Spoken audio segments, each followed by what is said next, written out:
আর সেইখানে একটি জায়গায় একটি মহলকে আমি প্রশংসা করি যে ঢাকা বিশ্ববিদ্যালয়ের যে সমস্ত হিন্দু ভাইয়েরা ছিল, হিন্দু ছাত্র ছিল, যারা জগন্নাথ হলটা এককভাবে হিন্দু ছেলেরা ইউটিউবে থাকে, সেই হলে যে নির্বাচন হয়েছে 1150 মতো ভোট পেয়েছে বিএনপি প্রার্থী, 1270 ভোট পেয়েছে বিএনপি প্রার্থী, আর শিবিরের প্রার্থী পেয়েছে মাত্র 10টি ভোট পেয়েছে।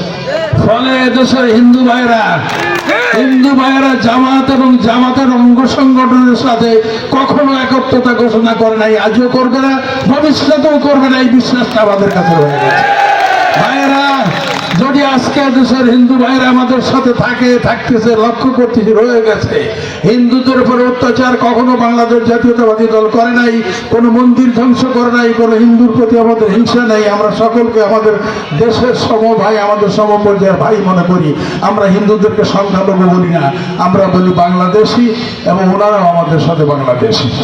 তো ভাইরা, আজকে আমরা ওনাদেরকে আশ্বাস জ্ঞাপন করি যে আমাদের কাছ থেকে কখনো হিন্দু ভাইরা অত্যাচারিত হয় নাই, আগামী দিনে হবে না। এবং আমাদের দলের নেতা তারিক জিয়ার বক্তব্য খুব কঠিন ভাষায় বলেছে, বিএনপির ছাত্রদেরকেও বলেছে খবরদার, কখনো কোনো জায়গায় অত্যাচার করবে না, কোনো হিন্দু ভাইদের প্রতি উচ্চাট করবে না।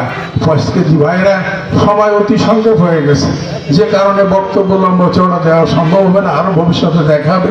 তবে আজকে আশাবাদী এবং আপনাদের কাছে আহ্বান করি, মনিরামপুর বিএনপির নির্বাচন করবার জন্য আমি আগ্রহী, আমি সকলের কাছে আন্তরিকভাবে দোয়া চাই।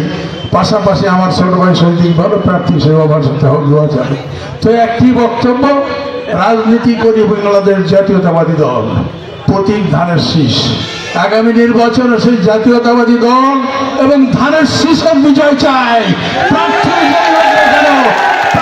যে হবে না কেন কোনো বিভেদ নেই, ধানের শীষের প্রতি সমর্থন দিয়ে সকলেই ধানের শীষকে বিজয়ী করবেন, এবং ইনশাল্লাহ আগামী জাতীয় নির্বাচনে বাংলাদেশ জাতীয়তাবাদী দল সারা বাংলাদেশের রাষ্ট্রীয় ক্ষমতায় অধিষ্ঠিত হবে, এবং আপনাদেরকে সকলেই 16 বছর 18 বছরের নির্যাতনের শেষ হবে। আজকে সারা বাংলাদেশে 16 বছরে আমাদের কোন একটি ছেলের জীবনের চাকরি আওয়ামী লীগ দেয় নাই। বাংলাদেশে আজকে যত বেকার রয়েছে সব ছাত্র আওয়ামী লীগ নয়, সব ছাত্র দলের ছেলেরা বেকার রয়েছে। আমরা আশ্বাস দিচ্ছি আগামীতে বাংলাদেশ জাতীয়তাবাদী দল ক্ষমতা অধিষ্ঠিত হবে, এবং সেদিকে দেশের বিএনপির বেকার সমস্যার সমাধান হয়ে যাবে ইনশাআল্লাহ।